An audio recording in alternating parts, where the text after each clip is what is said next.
Ini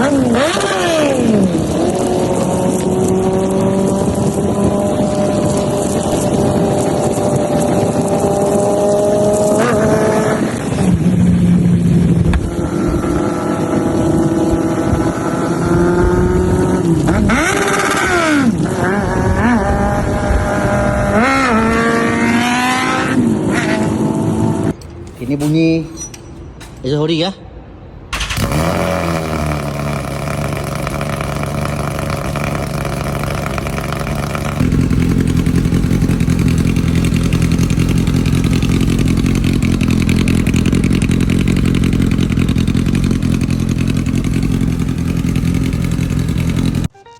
Okay guys, Assalamualaikum.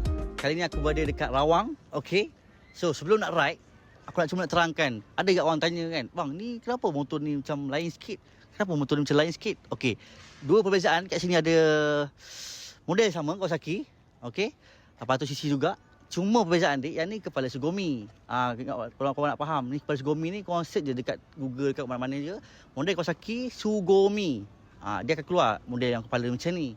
So macam ni pula, ni kategori Shopee, kopi. Motor macam ni. Tapi dia original lah, original keluar daripada kilang. Dia akan model yang macam ni.